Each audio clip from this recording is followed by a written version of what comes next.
Good morning. इस वाले video में हम समझते हैं कि सर परफॉर्मेंस मटेरियलिटी क्या होती है। देखिए आप लोग चैप्टर 3 जो रिस्क असेसमेंट है, इंटरनल कंट्रोल्स हैं, वो चैप्टर आप पढ़े होंगे तो लास्ट में एक टॉपिक आया होगा मटेरियलिटी। और मटेरियलिटी के अंदर एक कॉन्सेप्ट था परफॉर्मेंस मटेरियलिटी। तो इस वाले छोटे से वीडियो में मेरा पूरा फोकस होगा कि मैं आपको परफॉर्मेंस मटेरियलिटी समझाऊं। ठीक है, तो परफॉर्मेंस मटेरियलिटी मेरा मेन फोकस होगा, लेकिन हाँ साथ ही साथ मैं आपको मटेरियलिटी के बेसिक कॉन्सेप्ट, कुछ बैकग्राउंड, ये सब चीज़ों पे लेके जाऊंगा। ठीक है, आप चैनल पे नए हैं तो चैनल को सब्सक्राइब कर लीजिए। बाकी चलिए शुरू करते हैं। तो मेरा टॉपिक है, मैंने अभी बोला परफॉर्मेंस मटेरियलिटी मेरा आज का टॉपिक है। पहले कुछ वार्म अप करते हैं, कुछ अपने आप को टेस्ट करते हैं। देखिए ऑडिट में 3 फेजेस होते हैं। ऑडिट के 3 फेजेस होते हैं। पहला होता है प्लानिंग फेज, जिसमें एक ऑडिटर प्लान करता है। ठीक है, इसमें टिपिकली आप मान के चलो पहले हम लोग क्लाइंट की अंडरस्टैंडिंग लेते हैं। ठीक है, फिर हम लोग प्लान करते हैं, फिर प्लानिंग और अंडरस्टैंडिंग के हिसाब से, रिस्क एपेटाइट के हिसाब से फिर हम मटेरियलिटी सेट करते हैं। एग्जीक्यूशन फेज में पूरी 500 सीरीज आ जाती है और 330 जो है हमारा फर्दर ऑडिट प्रोसीजर्स। ये एक्सक्लूसिव स्टैंडर्ड्स नहीं है, इंक्लूसिव है, इनके अलावा भी और भी स्टैंडर्ड्स होते हैं। रिपोर्टिंग फेज में फिर हम सारे अपने चेकिंग के हिसाब से, अपने इवैल्यूएशंस के हिसाब से फिर रिपोर्ट करते हैं। ठीक है, तो ये बेसिक था कि ऑडिट एक्चुअली होती कैसे है और किन फेजेस में होती है। अब मैंने आपको वैसे ही बोला कि मेरा फोकस मेन होगा परफॉर्मेंस मटेरियलिटी समझाना, लेकिन मैं आपको पहले मटेरियलिटी समझा रहा हूँ। देखिए मटेरियलिटी क्या होती है, जहां पे यूजर्स का अटेंशन ड्रिवन होता है, मतलब फोकस्ड होता है। अब मटेरियलिटी कभी कभी साइज पे भी डिपेंड करती है, नेचर पे भी डिपेंड करती है। फॉर एग्जाम्पल मैंने बोला साइज का मतलब ये हो गया कि भाई ये गलती 5,000 की है। ठीक है, जबकि मेरा क्लाइंट का टर्नओवर ही 1 करोड़ है। तो हो सकता है भाई 1 करोड़ के टर्नओवर के सामने 5,000 रुपए हो सकता है इंपॉर्टेंट हो। ठीक है, और लेकिन वही 500 रुपए उतना इंपॉर्टेंट ना हो। ठीक है, तो ये हो गया साइज का मतलब। नेचर का मतलब कभी कभी 500 रुपए की गलती भी मटेरियल हो सकती है। क्यों? हो सकता है कि वो गलती लीगल एक्सपेंस अकाउंट से अराइज हो रही हो। लीगल एक्सपेंस अकाउंट क्यों? जैसे फॉर एग्जांपल क्लाइंट ने कुछ कोर्ट फीस दी होगी, कोई सेटलमेंट फीस दी होगी। ठीक है, 500 रुपए, और वो क्लाइंट ने जो है डिस्क्लोज नहीं किया, अकाउंट फॉर नहीं किया। ठीक है, तो अब कहने को तो सर ये तो 500 रुपए की गलती है, लेकिन बॉस इसका इम्पैक्ट, इसकी सीवियरिटी ज़्यादा है। तो कभी कभी जो मटेरियलिटी होती है ना, हम सिर्फ अमाउंट के बेसिस पे जज नहीं कर सकते हैं कि नहीं अमाउंट के बेसिस पे ही जज करना है। कभी कभी नेचर के बेसिस पे भी जज करना पड़ता है। उसके बाद क्या है, कभी कभी ये हमारा अपना जजमेंट भी हो सकता है और ओवरऑल जनरल नीड हो सकती है। ठीक है, एक होती है ना, एक होती है स्पेशल नीड, एक होती है जनरल नीड। तो जो यूजर्स की जनरल नीड है, जहाँ पे ओवरऑल यूजर्स का अटेंशन फोकस्ड है, तो कभी कभी हमारा जजमेंट भी हो सकता है। ठीक है, तो ये था मटेरियलिटी जनरली होती क्या है। ठीक है, अब क्वेश्चन ये आता है कि सर मटेरियलिटी डिसाइड करना ज़रूरी क्यों है? ठीक है, देखिए कॉन्सेप्ट था हमारा परफॉर्मेंस मटेरियलिटी। पहले मैंने आपको समझाया कि सर ऑडिट में फेजेस कितने होते हैं। फिर मैंने आपको समझाया कि सर मटेरियलिटी होती क्या है। अब मैं आपको समझा रहा हूँ कि मटेरियलिटी डिज़ाइन करना आखिर ज़रूरी क्यों है।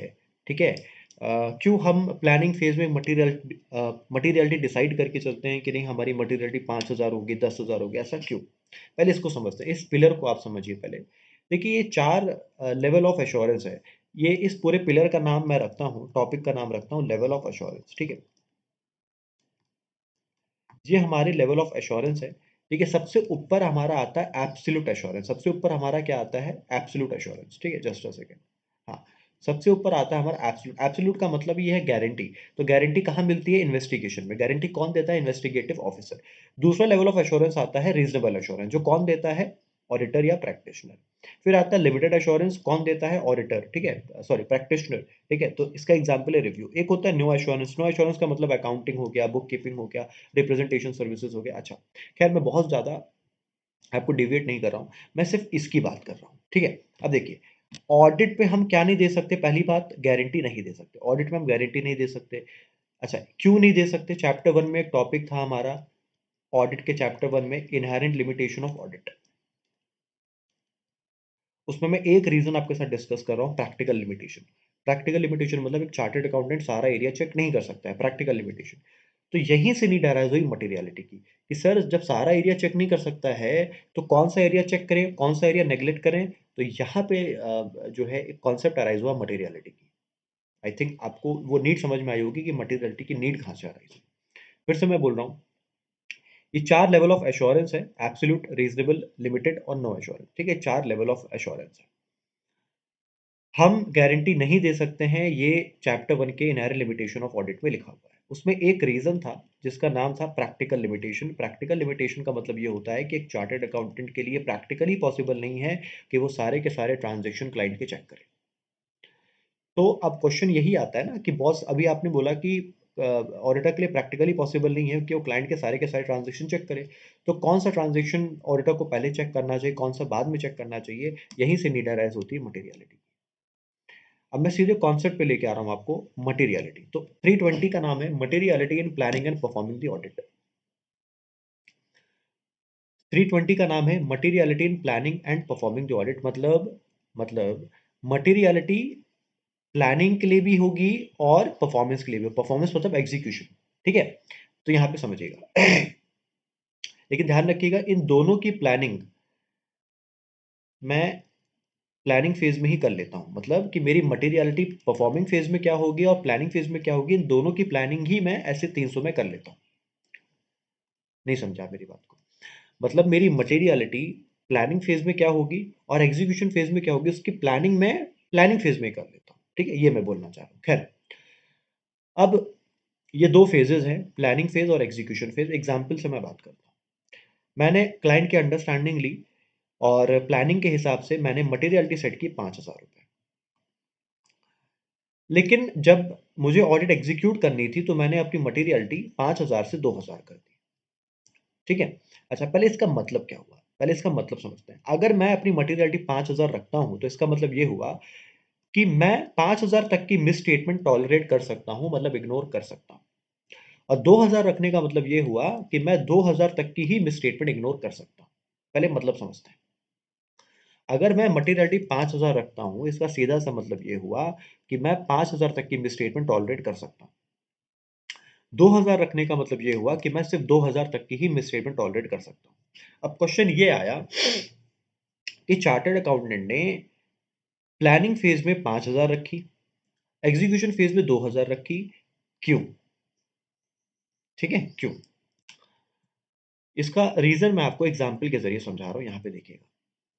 अगर मेरी मटेरियलिटी 5,000 ही होती, अगर मेरी मटेरियलिटी 5,000 ही होती, तो से सपोज 3,000 की मिस स्टेटमेंट थी, वो मैं क्या कर देता, इग्नोर कर देता। क्योंकि मेरी मटेरियलिटी क्या थी, 5,000, और अभी मैंने बोला है कि मिस स्टेटमेंट 5,000 तक मैं इग्नोर कर सकता हूँ। 4,000 की मिस स्टेटमेंट मैं क्या कर देता, इग्नोर कर देता, और 1,500 की मिस स्टेटमेंट में क्या कर देता, इग्नोर कर देता। बट अगर मैं इन सबको एग्रीगेट करूं तो ये आ गया 8,500 रुपये, और मेरी मटेरियलिटी थी कितनी, 5,000। तो अब यहाँ पे आ गया रिस्क, क्योंकि 8,500 रुपये मैंने इग्नोर कर दिया और ये 8,500 रुपये फाइनेंशियल स्टेटमेंट को इम्पैक्ट कर रहा होगा। ये 8,500 रुपये फाइनेंशियल स्टेटमेंट को इम्पैक्ट कर रहा होगा, क्योंकि फाइनेंशियल स्टेटमेंट में अभी भी अनकरेक्टेड है, अनडिटेक्टेड है। लेकिन मैंने तो इसको इग्नोर कर दिया, मेरी ओपिनियन गलत हो जाएगी। तो यहाँ पे आ गया ऑडिट रिस्क। आपने कॉन्सेप्ट पढ़ा होगा इनिशियली इसी चैप्टर में, ऑडिट रिस्क। इसी चैप्टर में बहुत इनिशियली आपने कॉन्सेप्ट पढ़ा होगा, ऑडिट रिस्क। तो यहाँ पे मेरे पर ऑडिट रिस्क आ गई, क्योंकि इसका एग्रीगेट जो इम्पैक्ट आ रहा है वो 8,500 आ रहा है, और मेरी मटेरियलिटी 5,000 थी। तो ये कब होगा, ये पंगा तब होगा जब मैं मटेरियलिटी 5,000 रखता हूँ। लेकिन अब यहाँ पे खूबसूरती देखिए, अगर मैंने अपनी मटेरियलिटी 2,000 कर दिया तो क्या होगा? 2,000 कर दिया तो क्या होगा कि 3,000 की मिस स्टेटमेंट मैं कंसीडर कर लूंगा, 4,000 की मिस स्टेटमेंट मैं कंसीडर कर लूंगा, 1,500 की मैं इग्नोर कर दूंगा। फिर भी मैं सिर्फ 1,500 की ही इग्नोर कर रहा हूं, 7,000 की मिस स्टेटमेंट मैंने कंसीडर कर लिया। तो यहां पे मेरा जो रिस्क था वो क्या हो गया, कम हो गया। कौन सा रिस्क? Audit risk. यहां पे मेरा रिस्क क्या हो गया, कम हो गया। अब मटेरियलिटी तीन तरीके की होती है। एक होती है जनरल मटेरियलिटी, परफॉर्मेंस मटेरियलिटी, एक होती है स्पेसिफिक मटेरियलिटी। देखिए, जनरल मटेरियलिटी तो मैंने आपको जस्ट समझा दिया अभी मेरे एग्जाम्पल में, 5,000 रुपए। परफॉर्मेंस मटेरियलिटी 2,000 मेरे एग्जाम्पल के हिसाब से। अच्छा, स्पेसिफिक मटेरियलिटी क्या होती है कि एसेट के लिए अलग, लाइबिलिटी के लिए अलग, इनकम के लिए अलग, एक्सपेंसेस के लिए अलग। ठीक है, तो ये होती है स्पेसिफिक मटेरियलिटी। इस वाले वीडियो में खैर मेरा फोकस परफॉर्मेंस मटेरियलिटी है, तो मैं केवल इसी पे फोकस रहूंगा। ठीक है। अच्छा, और ये सारी मटेरियलिटी को आपको क्या करना पड़ेगा, डॉक्यूमेंट करना पड़ेगा एज पर SA 230। अब एक बार मैं आपको ICI मैट में लाता हूं और मैं आपको एक वॉक थ्रू करा रहा हूं कि मैंने ICI मैट से क्या क्या चीजें कवर कराई, सो दैट कि आप रेफरेंस कर सको, अपने हिसाब से आप मार्किंग कर सको।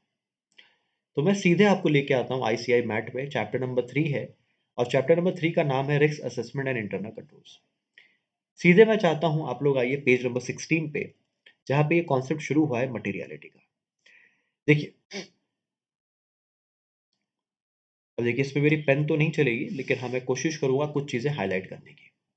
देखिए 320 का नाम है materiality in planning and performing the audit, ये तो मैंने आपको समझा दिया। अब ये क्या बोल रहे हैं कि स्टेट दैट मिसस्टेटमेंट मटेरियल कब होती है, जब ऑब्वियसली उससे किसी का डिसीजन इन्फ्लुएंस हो जाए। ठीक है। अच्छा, अब देखिए, अब ये सेकंड पैरा पे इन्होंने वही बात की है। क्या बात की है, इनहेरेंट लिमिटेशन की बात की है, जो मैंने आपको यहाँ पे कवर कराया था ना, पिरामिड में, एब्सोल्यूट एश्योरेंस ये वाला। तो यहाँ से मैंने आपको कनेक्ट किया था कि मटेरियलिटी की नीड कहाँ से अराइज हुई, तो यही चीज यहाँ पे लिखी हुई है सेकंड पैरा पे आपके बुक में। सेकंड पैरा पे अगर आप ICI मैट को फॉलो करते हो तो सेकंड पैरा पे यही चीज लिखी हुई है कि हम सिर्फ रीजनेबल एश्योरेंस ही दे सकते हैं, ये ऐसे 200 में लिखा है। अच्छा, और इसी वजह से मटेरियलिटी की नीड अराइज हुई।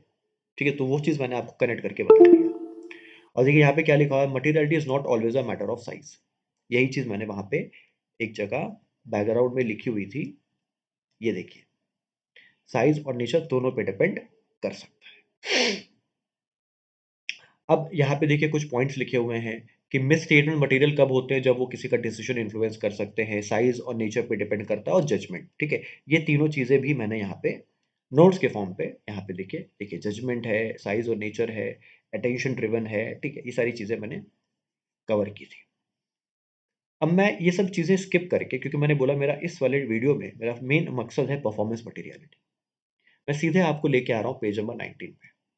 तो मैं चाहता हूँ आप मेरे साथ साथ रेफरेंस करते रहिए, कनेक्शन जो है अपने हिसाब से आप लोग क्या करते हैं, हाईलाइट करना जो भी है, स्टिकी नोट्स लगाना है आप लगा सकते हैं, तो आप रेफरेंसिंग करते रहिए और देखते रहिए। बहुत ये जो टॉपिक है बहुत अंडररेटेड टॉपिक है और स्टूडेंट्स इसको स्किप कर देते हैं। Hello, mic check, mic check, okay. तो अब देखिएगा, अब मैं सीधे आपको लेके आ रहा हूँ परफॉर्मेंस मटेरियलिटी पे। देखिए क्या बोल रहा है, practically it is difficult for auditors to design test to identify individual material misstatement. It is likely that misstatement of material in aggregate. मैं यही चीज यहाँ पे आपको समझाना चाह रहा था कि ऑडिटर के लिए ये कहीं ना कहीं थोड़ा सा प्रैक्टिकली पॉसिबल नहीं हो पाता है कि हम हर एक एक मिसस्टेटमेंट को टेस्ट करें या उसको होता है ना काउंटर करें। ठीक है, तो इस वजह से कुछ मिस स्टेटमेंट्स क्या हो जाती हैं, अनडिटेक्टेड हो जाती हैं। लेकिन हो सकता है कि उसका एग्रीगेट जो इम्पैक्ट है, क्यूमुलेटिव इम्पैक्ट है, वो ज्यादा हो। यही चीज वहां पे समझाने की कोशिश किया जा रहा है। अब यहाँ पे नीड अराइज होती है परफॉर्मेंस मटेरियलिटी, मतलब ये वाली सिचुएशन ना अराइज हो, ये वाली मतलब कि 3,000 भी हमने इग्नोर कर दिया, 4,000 भी इग्नोर कर दिया, तो ये वाली सिचुएशन अराइज ना हो, इसी वजह से परफॉर्मेंस मटेरियलिटी का कॉन्सेप्ट आया। तो performance materiality means the amount set by the auditor eight less than the materiality. अब यहाँ पे क्या हुआ, मेरी मटेरियलिटी थी 5,000, ये देखिए 5,000 थी, मैंने यहाँ 2,000 कर दिया। ठीक है, as a whole to reduce to an appropriate low level, हम क्या रिड्यूस करना चाह रहे हैं, प्रोबेबिलिटी कि जो अनकरेक्टेड मिस स्टेटमेंट है वो मेरी मटेरियलिटी को एक्सीड ना कर जाए। अब यहाँ पे आप खुद मुझे बताइए, यहाँ पे अनकरेक्टेड मिस स्टेटमेंट कितनी थी, 8,500। तो क्या ये मेरे मटेरियलिटी को एक्सीड कर रही थी, यस। बट यहाँ पे अनकरेक्टेड मिस स्टेटमेंट कितनी है, सिर्फ 1,500। मैंने लिखा नहीं है लेकिन हाईलाइट कर दिया 1,500। क्या अब ये मेरी मटेरियलिटी को एक्सीड कर रही है, आंसर इज नो। तो इसका रिस्क मैंने क्या कर दिया, कम कर दिया। इसी को बोलते हैं परफॉर्मेंस मटेरियलिटी। तो performance materiality set at a value lower than the overall materiality, it lowers the risk the auditor will not be able to identify misstatement that are material when added together। तो मैंने यही चीज समझाने की कोशिश की है। अब यहाँ पे देखिए दूसरा कॉन्सेप्ट है determining materiality and performance materiality when planning. मैंने आपको यहाँ पे बोला भी था कि ये दोनों चीज जो आपकी हाँ, ये जो मटेरियलिटी है, चाहे मैं प्लानिंग की बात करूँ, परफॉर्मिंग की बात करूँ, नो डाउट प्लानिंग वाली मटेरियलिटी 5,000 है, परफॉर्मिंग वाली 2,000 है, बट 5,000 2,000 ये मैं प्लानिंग फेज में ही डिसाइड करके बैठा हूँगा। ऐसा नहीं कि 2,000 जो मटेरियलिटी है प्लानिंग वाली, वो मैंने प्लानिंग फेज में डिसाइड की होगी, ऐसा हो भी सकता है। बट जनरली इन दोनों जो मटेरियलिटी का कैप है 5,000 2,000, ये जनरली प्लानिंग फेज मतलब 300, 300 मतलब इनिशियल फेज में, ये जो हमारा इनिशियल फेज होता है, ये वाला इनिशियल फेज यहीं पे डिसाइड हो जाती है। ठीक है, तो यही चीज यहाँ पे बोल रहा है कि जब हम स्ट्रैटेजी बनाते हैं तभी हम materiality as a whole decide कर लेते हैं। और यहाँ पे देखिए lesser amount materiality as a whole, मतलब यहाँ पे परफॉर्मेंस मटेरियलिटी की बात कर रहा है। ठीक है, फिर मैं आपको और क्या समझाया, फिर मैंने आपको देखिए, मैंने पहले ही बोला था इस वाले वीडियो में मेरा फोकस मेन परफॉर्मेंस मटेरियलिटी पे है। ठीक है, फिर मैंने आपको समझाया कि आप फिर जो भी मटेरियलिटी है आप उसको डॉक्यूमेंट करोगे। देखिए, एक तो हो गया जनरल मटेरियलिटी, एक तो हो गया आपकी परफॉर्मेंस मटेरियलिटी, और एक हो गया स्पेसिफिक मटेरियलिटी। और अगर आपने कुछ भी मटेरियलिटी में चेंज किया है तो आप उसको भी डॉक्यूमेंट करोगे। डॉक्यूमेंटेशन एज पर 230 होता है, ये आपको ध्यान रखना है। तो आप क्या क्या चीजें डॉक्यूमेंट करोगे? जनरल मटेरियलिटी मतलब ओवरऑल मटेरियलिटी, फिर आपकी स्पेसिफिक मटेरियलिटी, यहाँ पे मैंने लिखा था देखिए स्पेसिफिक मटेरियलिटी कि एसेट के लिए अलग, लाइबिलिटी के लिए अलग, इनकम के लिए अलग, एक्सपेंसेस के लिए अलग, है ना। सबसे लास्ट में मैंने लिखा था ये, और लास्ट में फिर परफॉर्मेंस मटेरियलिटी, फिर अगर कुछ आपने रिवीजन किया है तो ये था मेरा पूरा शॉर्ट्स नहीं बोलूंगा, सॉरी, वीडियो, ये मेरा पूरा वीडियो था। ठीक है, तो मैंने कोशिश की है 15-16 मिनट में कि मैं आपको ये कॉन्सेप्ट अच्छे से समझा सकूं।